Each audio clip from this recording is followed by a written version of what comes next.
করি সবাই ভালো আছেন, আমরাও ভালো আছি। মিঠু কিচেনে আবার একটি নতুন রেসিপি নিয়ে চলে আসলাম। আমাদের আজকের রেসিপি হবে আমরা সুস্বাদু হাঁস রান্না করে দেখাবো।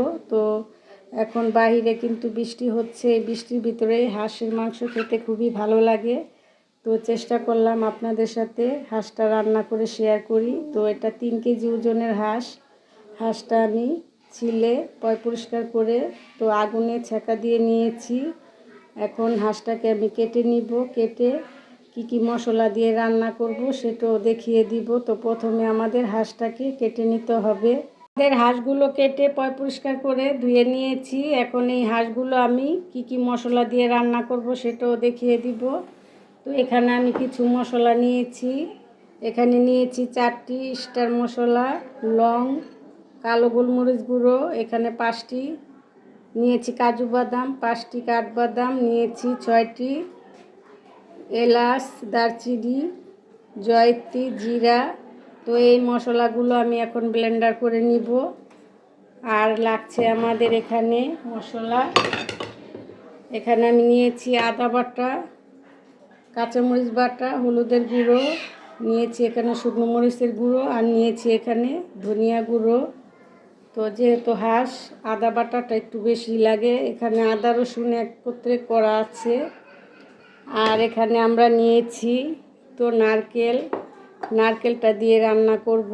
তো নারকেল আর মশলাগুলো এখন আমি একটি ইলেকট্রিক ঝক নিয়েছি, এই ঝগেই আমরা মশলাগুলোকে ব্লেন্ডার করে নিব। তো প্রথমে আমি নারকেলটাকে করব, তারপরে মশলাগুলো করে নিব। এই যে আমরা যে শুকনো উপকরণগুলো রেখেছি, এলাচ, দারচিনি, স্টার, জয়ত্রী মশলা, আমাদের নারকেলটাকে আমরা ব্লেন্ডার করে নিয়েছি। আর এই তো ফিনিশিংটা এরকমই হবে। তো দেখতেই পাচ্ছেন। এখন এই নারকেলটাকে আমি একটি বাটিতে ঢেলে নিব। ঢেলে নিয়ে তারপরে আমরা যে এখানে এলাচ, দারচিনি মশলাটা রেখেছি সেটাকেও ব্লেন্ডার করে নিতে হবে। নারকেলটা ব্লেন্ডার করা হয়ে গিয়েছে। এখন আমরা এই যে মশলাগুলোকেও একত্রে ঢেলে নিব। ঢেলে ব্লেন্ডার করে নিব। ব্লেন্ডার করে ফিরে আসছি। আমাদের এবারের মশলাটাকেও আমরা ব্লেন্ডার করে নিয়েছি, দেখতেই পাচ্ছেন। তো এখন আমি যেই পাত্রে রান্না করব সেই পাত্রেই এই মাংসগুলোকে ঢেলে নিব। তো এখানে আমি একটি সিলভারের বড় হাঁড়ি নিয়েছি। এই হাঁড়ির ভিতরে আমি হাঁসের মাংসটা রান্না করব, যেহেতু আমার হাঁসটার মাংসটা বেশি। তো এভাবে আমি মাংসগুলোকে ঢেলে নিব। সবগুলো মাংস আমি ঢেলে নিয়েছি। তো এখন একে একে সবগুলো মশলা অ্যাড করে দিতে হবে। তো প্রথমে আমি আদা বাটাটা দিয়ে দিলাম, কাঁচামরিচ বাটা 2 টেবিল চামচ, এখানে সব মশলায় 2 টেবিল চামচ করে পরিমাণটা বলে দিলাম, যেহেতু হাঁসের মাংস মশলাটা একটু বেশি হয়, দিতে হয়। তো দেওয়া হয়ে গিয়েছে। এখন এই যে এখানে দিয়ে দিব আমরা নারকেল, যেহেতু আমরা নারকেলটা দিয়ে হাঁসটা পাক করছি। সব মশলা একত্রে আমি মিক্স করে নিব। এখন এই যে ব্লেন্ডার করা মশলাটাকেও দিয়ে দিচ্ছি। এখন আমরা এখানে পেঁয়াজটা দিয়ে দিব। তো মাখিয়ে ঝুঁকিয়ে এখন আমি চুলায় বসিয়ে দিব হাঁসটাকে। এখন দিয়ে দিব কিছু টেস্টিং সল্ট ফ্লেভারের জন্য, আর দিয়ে দিব সামান্য কিছু সরিষার তেল, যাতে হাঁসের গন্ধটা একটু কম লাগে। তো আমি 1 টেবিল চামচের মতো দিয়ে দিলাম। এখন আমি চুলায় চলে যাব হাঁসটা রান্না করার জন্য। চুলায় চলে আসলাম। চুলায় আমি হাঁড়িটা বসিয়ে দিয়েছি। এখন দিয়ে দিব এখানে স্বাদ মতো লবণ।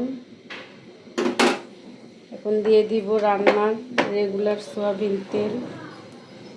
এখানে আমি রান্নার রেগুলার সয়াবিন তেল দিয়ে দিলাম। এখন চুলাটা ধরিয়ে দিয়েছি। এখন এই যে মাংসের গায়ে যে মশলাটা আছে সেই মশলাটাই কিন্তু আমাদের মাংসটা হালকা সিদ্ধ হলেই পানি ছেড়ে দিবে। তো ফিরে আসবো 10 মিনিট পর, তারপরে উল্টিয়ে দিব। আমাদের হাঁসটাকে সব মশলা দিয়ে মেখে জেকে বসিয়ে দিয়েছিলাম। এখন ঢাকনাটা তুলে নিব। তো দেখতেই পাচ্ছেন আমাদের হাঁসের পানি থেকে কিন্তু হাঁসটা কষে গিয়েছে। এখন আমি নাড়াচাড়া দিয়ে নিচ্ছি। তো এই যে আমরা মশলাগুলো দিয়েছি এই পানিতে কিন্তু আমাদের হাঁসটা কষে যাবে, ওটা আর পানি দেওয়া লাগবে না। তো দেখুন এখন আমি উল্টিয়ে পাল্টিয়ে দিলাম।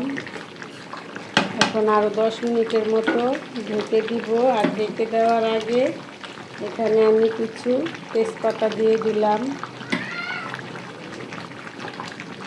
আসলাম 10 মিনিট পর। 10 মিনিটের জন্য যে আমরা নাড়াচাড়া দিয়ে ঢেকে রেখে দিয়েছিলাম, এখন আবার একটু নাড়াচাড়া দিয়ে নিচ্ছি।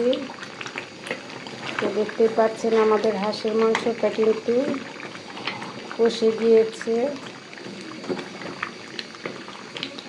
আর হাঁসের মাংসটা একটু হতে সময় লাগে, এটা আমরা সবাই জানি। তো আরও কিছুক্ষণ কষিয়ে তারপর আমি আলুটা দিয়ে দিব। এখন আবারও ঢেকে দিলাম। হাঁসটাকে আরও কিছুক্ষণ কষিয়ে নিলাম। এখন ঢাকনাটা তুলে নিব। তো এখন আমি এই যে আলুগুলো দিয়ে দিচ্ছি। তো আলুটা দিয়ে এখন নাড়াচাড়া দিয়ে কষিয়ে নিতে হবে। আর আপনারা চাইলে আলু নাও দিতে পারেন। তো আমি আলু দিয়ে রান্না করব হাঁসটা। একটু নাড়াচাড়া দিয়ে তারপরে আলুটা হাঁসের সাথে কষিয়ে নিতে হবে।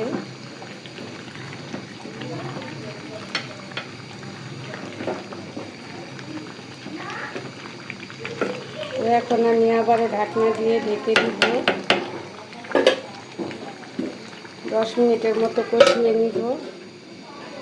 ফিরে আসবো 10 মিনিট পর। 10 মিনিটের মতন আলু দিয়ে হাঁসটাকে কষিয়ে নিলাম। এখন দিয়ে দিব ঝোল। তো এখানে আমি হাঁসের গায়ে যতটুকু পরিমাণ পানি লাগবে দিয়ে দিলাম। আপনারা আপনাদের পরিমাণ মতনই দিবেন। তো এই পানিতে আমাদের হাঁস আর আলুটা সিদ্ধ হয়ে যাবে। তো এইভাবে আলু দিয়ে কষিয়ে নেবেন। তো এখন আমি ঢেকে দিব যতক্ষণ রান্না না হয়। ফিরে আসবো রান্না হয়ে গেলে।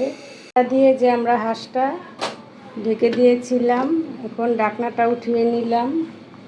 তো দেখতেই পাচ্ছেন আমাদের হাঁসটা কিন্তু মাখো মাখো হয়ে গিয়েছে। এখন কিছু জিরা গুঁড়ো দিয়ে দিব উপর দিয়ে। আমাদের হাঁসটা রান্না হয়ে গিয়েছে। আর আমি কিছু কাঁচামরিচও দিয়ে দিয়েছি। এখন নামিয়ে আপনাদেরকে পরিবেশন করে দেখাবো। আমাদের হাঁসটা রান্না হয়ে গিয়েছে। তো ঝটপট তৈরি হয়ে গেল আমাদের হাঁসের মাংস রান্না রেসিপি।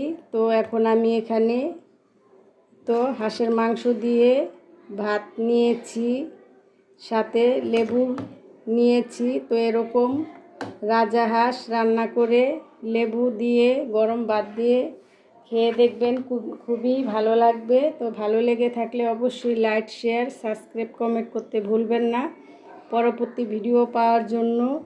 তো ভালো থাকবেন, সুস্থ থাকবেন, আমাদের চ্যানেলের সাথেই থাকবেন। আল্লাহ হাফেজ।